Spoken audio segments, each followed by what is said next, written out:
Good morning, fourth graders. Today we're going to be talking about metric units of liquid and metric units of mass or weight. What's really cool about the metric system is that it all connects with one another. It all has the same terminology for each of the units of measurement. So here's a little trick that I'd like to show you so you can see those connections for yourself.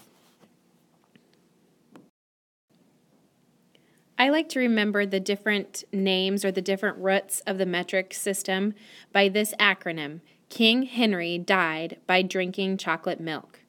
So the K reminds me that we're talking about kilo. So our first term is kilo. The Henry would be hecto. The D would be deca. The B, I bet you're kind of wondering what the B would stand for. The B stands for the base unit. So, like we've been talking about length, the base unit would be meter. If we're talking about liquid, the base unit would be liter. And if we're talking about weight or mass, it would be gram. The D would be deci. The C would be centa. And the M would be milli.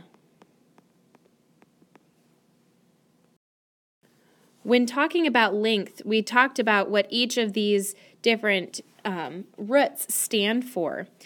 We talked about kilo meaning 1,000, as well as milli meaning 1,000, and so it helped us with our conversions.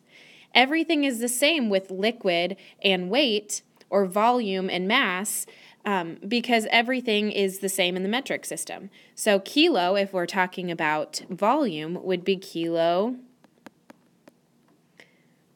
liter or kiloliter. If we were talking about weight or mass, it would be kilogram or kilogram.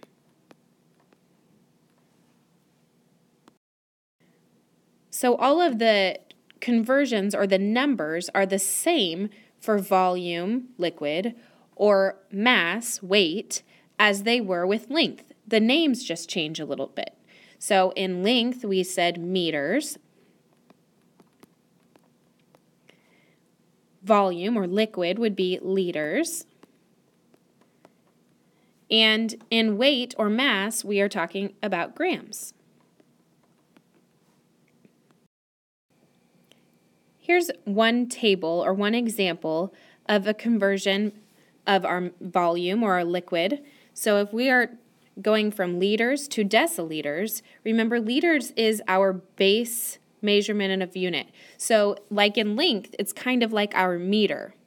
So we know that there are 10 decimeters in 1 meter. So just like in length, in volume, there are 10 deciliters in 1 liter. So the first conversion is done for you. In 3 liters, if we take our 3 liters times 10, that gives us how many deciliters there are in 3 liters. If we have 5 liters, we have to multiply the 5 by 10 to get 50 deciliters. 7, we would take 7 times 10 to get 70 deciliters. And 12, we would take 12 times 10 and get 120 deciliters. So very similar to how we found out the conversions for length. Here's an example for our mass or our weight. So grams is our base unit of measurement for weight. So just like meters is our base for length, grams is our base for weight. So we know that in length there are 1,000 millimeters in 1 meter. So just like in length, there will be 1,000 milligrams in 1 gram. The conversion is still the same. There's just different terms. So for 4 grams, we would have to take 4 times 1,000 to get the number of milligrams. 4 times 1,000 would be 4,000. If we had 8 grams, we'd have to take the number of grams times 1,000 to convert to the number of milligrams, which would be 8,000 milligrams.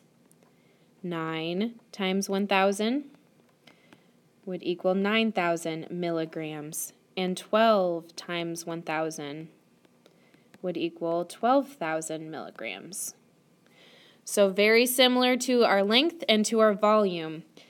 That's why the metric system it works so well, because the conversions are all the same for volume or liquid, for mass or weight, and for our length.